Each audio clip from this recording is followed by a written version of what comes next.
بسم اللہ الرحمن الرحیم۔ حسن یوسف پہ کٹی مصر میں انگشت زنا،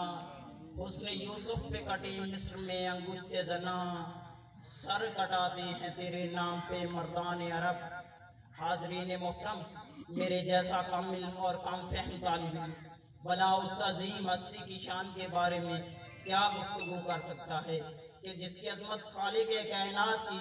زبان قدرت سے یوں ادا ہوئی، وَرَفَعْنَا لَكَ ذِكْرَكَ۔ کسی مقام پر فرمایا اِنَّا أَعْطَيْنَاكَ الْكَوْثَرَ، تو کہیں یا ایھا المزمل اور یا ایھا المدثر کہہ کر خطاب فرمایا۔ حاضرین محترم، حضور علیہ السلام کی طیب زندگی کے دو پہلو، ذات مصطفیٰ اور صفات مصطفیٰ پر ہاتھ لکھتے لکھتے ساکت ہو گئے، زبان بدعت کرتی کرتی خاموش ہو گئی، محقق تحقیق کرتے کرتے ملک عدم کو روانہ ہوئے، مفسر تفصیل کرتے کرتے موت کی آغوش میں چلے گئے، مگر ذات مصطفیٰ اور صفات مصطفیٰ کا ایک باب بھی مکمل نہ ہوا۔ حاضرین محترم، میری کیا مجال ہے کہ میں اس محجمی کی شان کے بارے میں لب گشائی کروں جس کے دست اقدس کی ایک انگلی اٹھتی ہے چاند کو دو ٹکڑے کر دیتی ہے، جس کے اشارے سے درخت اپنی جڑوں کو توڑ کر زمین کو پھاڑ کر آپ کی بارگاہ میں حاضر ہو جاتا ہے، جس ہستی کی نگاہ اٹھتی ہے تو سراتا گھوڑے سمیت زمین میں دھس جاتا ہے، پھر جب نگاہ رحمت اٹھتی ہے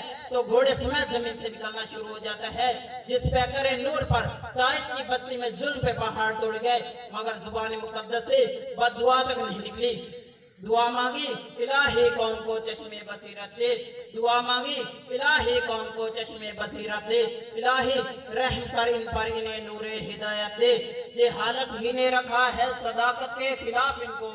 یہ حالت ہی نے رکھا ہے صداقت کے خلاف ان کو،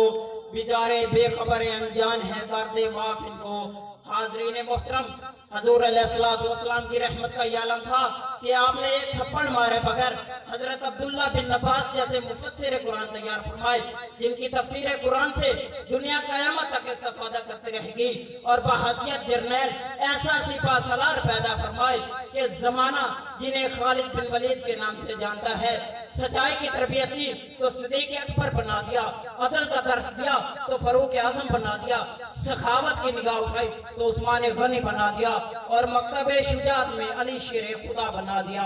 آخر پر حضور علیہ السلام کی تعلیمات اور سیرت کی روشنی میں حاضرین کو ایک پیغام دے کر اجازت چاہوں گا کہ محبت کی نظر اہل وفا کی شان پیدا کر،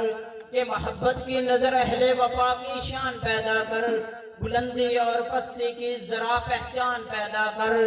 دماغ و دل کی اکثر قوتیں پنہار ہی اب تک، کوئی ان کے ابھرنے کا اب سامان پیدا کر،